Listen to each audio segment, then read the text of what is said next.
नमस्कार। मैं हूं रत्नबाला त्रिपाठी। स्वागत करती हूं आपका अपने चैनल आयुर्वेद अध्यात्म एवं ज्योतिष में। आज का वीडियो बहुत ही महत्वपूर्ण होने वाला है। अगर आपको संतान सुख की प्राप्ति नहीं हुई है, शादी के कई साल बाद भी आपको संतान प्राप्ति नहीं हुई है, तो ये वीडियो आपके लिए बहुत ही महत्वपूर्ण होने वाला है। इसलिए वीडियो को आप पूरा सुनिएगा। उससे पहले आपसे निवेदन है कि वीडियो को आप लाइक कर दीजिए। हम थोड़ी सी कुंडली पे भी चर्चा करेंगे। सबसे पहले आपकी कुंडली पे बात कर लेते हैं। अगर आपकी कुंडली में पंचमेश छठे, आठवें या 12वें भाव में चले गए हैं, या पंचमेश आपके घर नवमास में चले गए हैं, या डिग्री वाइज कमजोर हैं, या किसी पाप ग्रह से पीड़ित हैं, तो हमको अपने कुंडली के अनुसार भी कुछ उपाय करने पड़ते हैं जो बहुत ही महत्वपूर्ण होते हैं। क्योंकि हम बहुत सारे उपाय करते हैं, उसके बाद भी रिजल्ट नहीं आता है, तो हम परेशान रहते हैं कि क्या कारण है। तो अगर आपकी कुंडली है, पति पत्नी दोनों की कुंडली है, तो सबसे पहले किसी विश्वसनीय ज्योतिष से आप अपनी कुंडली को चेक करवा लें और सही उपाय करें कि कौन से ग्रह कमजोर स्थिति में है। उसी अनुसार आपको अपनी आपकी कुंडली के अनुसार ही आपको उपाय करना बहुत बेहतर रहेगा।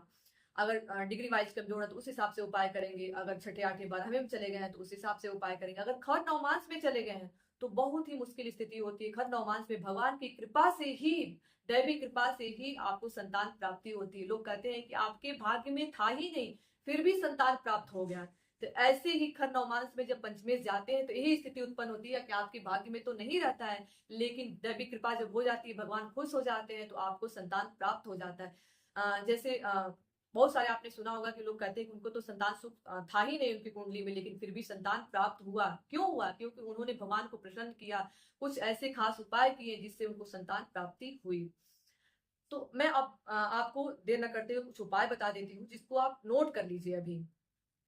सबसे पहले उपाय है कि संतान गणपत स्तोत्र का पाठ आप जरूर करिए। ये पाठ आप डेली करिए। अगर किसी पंडित को द्वारा भी आप करवा सकते हैं, लेकिन आप डेली करते हैं क्योंकि बहुत ही बड़ा नहीं है। 10 15 20 मिनट लग सकता है आपको, शुरुआत में आधा घंटा लग सकता है इस पाठ को करने से।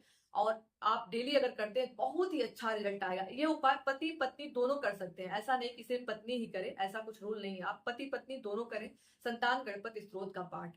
और ये उपाय मैंने अपने लोगों के आसपास लोगों को कराया है और बहुत ही अच्छा रिजल्ट आया है। ऐसा नहीं कि मैंने सिर्फ शास्त्रों में पढ़ा और आपको बता दिया, मैंने खुद देखा है लोगों पे।